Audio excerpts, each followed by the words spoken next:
Halo, selamat datang kembali di Auto Friend.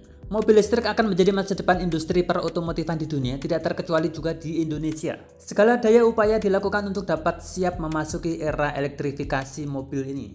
Di antaranya dengan melakukan berbagai kampanye untuk memperkenalkan kehebatan teknologi dan juga kemampuan mobil listrik, yaitu kehematan sumber energinya yang luar biasa, tenaga dan torsinya yang besar dan instan, suaranya yang begitu hening, dan yang pasti adalah emisinya yang sama sekali tidak ada.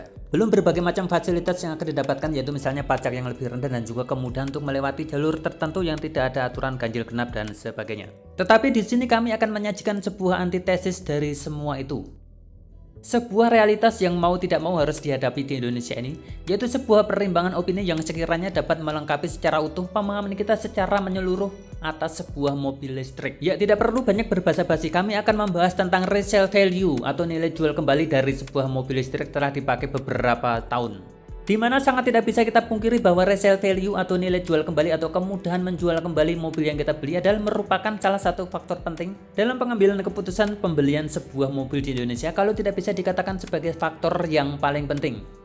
Oke, bagaimana dengan prediksi yang bisa kita lakukan terhadap resale value dari mobil listrik ini beberapa tahun ke depannya? Perhitungan pertama tentu dari harga belinya dari mobil listrik ini yang masih lumayan tinggi. Sebagai contoh di sini sebuah Hyundai Ioniq ini dijual dengan harga 625 juta rupiah atau setara dengan Toyota Fortuner 2,4G 4x4 seharga 630 juta rupiah.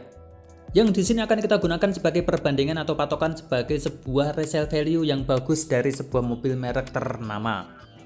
Pertama-tama kita cari dulu berapa harga jual sebuah Fortuner yang sudah terpakai selama 7 tahun, berarti keluaran tahun 2013-an, di mana Fortuner 2,5G masih bisa terjual dengan harga 250 juta rupiah dari harga barunya pada waktu itu tahun 2013 yang hanya 450 juta rupiah. Sehingga kita akan mendapatkan sebuah angka persentase depresiasi yaitu sebesar 45% dari sebuah mobil terpakai selama 7 tahun, itu masih tergolong sangat bagus sekali. Kemudian angka 45% ini kita terapkan pada Fortuner baru pada saat sekarang berharga 630 juta rupiah, maka pada 7 tahun lagi dari sekarang harganya menjadi sekitar 350 juta rupiah. Ingat ya, dengan harga yang sama Fortuner sekarang yang baru 7 tahun lagi harganya menjadi 350 juta rupiah. Oke, sekarang bagaimana keadaannya dengan sebuah mobil listrik yang sekarang berharga 625 juta rupiah barunya? Faktor perhitungan pertama adalah bahwa komponen utama dari sebuah harga mobil listrik adalah baterainya, yang konon bisa mencapai 70% dari harga jualnya, atau bahkan bisa mencapai 430 juta rupiah untuk Ioniq ini. Yang berarti adalah bahwa untuk selongsongnya atau cangkangnya mobil ini hanya berharga sekitar 200 juta rupiah saja. Tetapi masalahnya di sini adalah kalau sebuah Fortuner bekas dengan harga 350 juta yang sudah terpakai 7 tahun adalah merupakan sebuah mobil yang sangat siap pakai dan hampir tidak ada lagi tambahan biaya yang diperlukan, tinggal gas saja. Dan untuk sebuah mobil listrik ternyata masalahnya tidak sesederhana itu. Yang pertama adalah karena baterai sebuah mobil listrik pada keadaan teknologi awal tahun 2021 ini masih memiliki masa pakai atau umur pakai yang berkisar antara 8 sampai dengan 10 tahun. Nah, pada keadaan sekarang di mana untuk baterainya berharga 450 juta rupiah dan cangkangnya berharga 200 juta rupiah, pada 7 tahun yang akan datang bagaimana dengan harga jual kembalinya? Yaitu dimana ketika baterainya sudah mendekati ajal umurnya, maka pembeli unit bekasnya harus siap-siap mengeluarkan kocek yang lumayan besar untuk penggantian baterainya. Oke, teknologi baterai di masa depan sudah sangat maju sehingga mampu untuk membuat baterai baru dengan harga yang lebih murah, katakanlah 50% lebih murah dari harga sekarang, atau ya sekitar 250 juta rupiah. Sehingga calon pembeli baru siap-siap harus mengeluarkan dana sekitar 250 juta rupiah di luar harga beli mobil bekasnya. Jadi berapa pemilik mobil listrik yang membeli pada saat sekarang ini akan menjual mobilnya 7 tahun lagi dengan harga baru 625 juta? Sangat tidak mungkin untuk menjual mobilnya seharga 350 juta. Karena pembeli masih harus membeli baterai barunya lagi sekitar 250 juta atau totalnya 600 juta. Sangat dipastikan bahwa calon pembeli tidak akan mau karena akan mendingan membeli baru kan. Apalagi apabila diperkirakan bahwa di masa depan harga baterai yang sudah menjadi murah, maka harga beli mobil listrik baru pada 7 tahun yang akan datang juga akan lebih murah lagi. Yang katakanlah sekarang misalnya berharga 625 juta, mungkin pada 7 tahun lagi menjadi harga sekitar 500 juta sudah memperhitungkan inflasi. Sehingga harga bekas mobil listrik yang mungkin setelah berusia 7 tahun adalah sekitar hanya 100 juta rupiah atau bahkan bisa kurang. Karena pembeli mobil bekasnya praktis hanya membeli cangkangnya saja. Sehingga total cangkang plus baterai baru menjadi sekitar 350 juta. Rasanya masih mendingan beli baru ya dengan harga selisih 100 juta rupiah daripada membeli sebuah mobil yang sudah berusia 7 tahun. Jadi mau tidak mau penjual harus menjual mobil listrik bekasnya pada 7 tahun lagi seharga di bawah 100 juta rupiah dari harga beli sekarang 625 juta rupiah.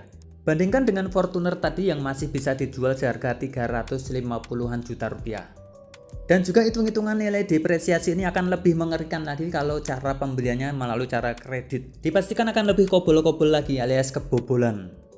Jadi dengan hitung-hitungan nilai depresiasi atau penurunan harga hampir 500 juta atau bahkan lebih ini, maka faktor efisiensi daya atau faktor efisiensi bahan bakar yang selama ini menjadi kehebatan sebuah mobil listrik menjadi sebuah ironi karena nilai penghematan biaya listriknya dibanding bensin yang hanya berkisar 10 juta rupiah pada setiap tahun akan membutuhkan waktu 50 tahun untuk dapat mengimbangi penurunan harganya.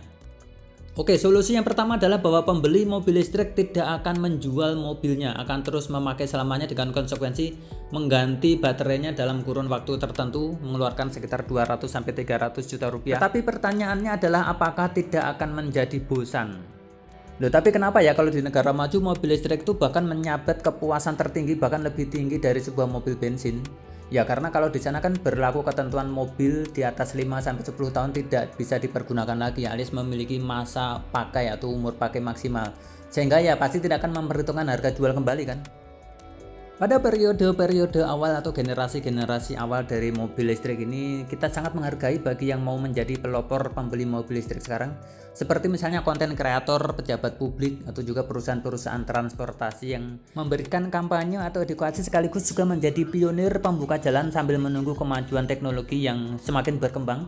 Sehingga kelak ketika harga mobil listrik sudah murah karena baterainya juga sudah murah, pengecasan juga lebih cepat, dan juga jarak tempuh lebih jauh, fasilitas-fasilitas SPKLU juga semakin banyak. Pada saat itulah kita sebagai pembeli massal sebuah mobil listrik akan mulai beralih dari mobil bensin menjadi mobil listrik. Tetapi juga sepertinya ada satu faktor lagi yang perlu kita pertimbangkan, bahwa percepatan teknologi di bidang baterai mobil listrik ini sangat luar biasa sekali loh. Ini sekarang belakangan sudah ditemukan, yaitu sebuah baterai yang bisa dicas dalam waktu 5 menit dan mencapai hampir 80% atau super fast charging. Dan hebatnya adalah dengan menggunakan baterai yang ada sekarang, dalam arti tidak lagi menambah harganya yang sudah mahal menjadi lebih mahal lagi. Atau juga teknologi terbaru dari Tesla yang bisa membuat baterai yang mampu berjalan sampai dengan 1 juta kilometer lebih. Yang artinya adalah bahwa apabila pemakaian mobil secara brutal 70.000 km per tahun, itu maka baterai bisa bertahan sampai dengan 15 tahun. Berarti sekarang adalah permasalahannya hanya tinggal pada harga baterainya saja, yang mudah-mudahan bisa menjadi jauh lebih murah dalam waktu jauh lebih cepat dari yang kita prediksikan tadi. Kemudian bagaimana dengan mereka yang sudah membeli mobil listrik pada saat sekarang dengan harga yang begitu tinggi dengan nilai jual kembalinya yang sangat sulit diprediksikan tadi? Ya nggak apa-apa lah, namanya mereka kan uang tidak menjadi suatu masalah. Dan bukan kaum mendang-mending. Ya demikian video kami pada kesempatan kami kali ini. Silahkan Anda klik like apabila Anda suka dengan video ini. Juga barangkali Anda memiliki pertimbangan-pertimbangan atau pemahaman-pemahaman informasi-informasi penting mengenai hal ini, silahkan Anda sampaikan pada kolom komentar. Share juga video ini pada media sosial Anda, dan kami ucapkan terima kasih sudah menonton video ini. Sampai jumpa lagi pada video kami berikutnya. Terima kasih.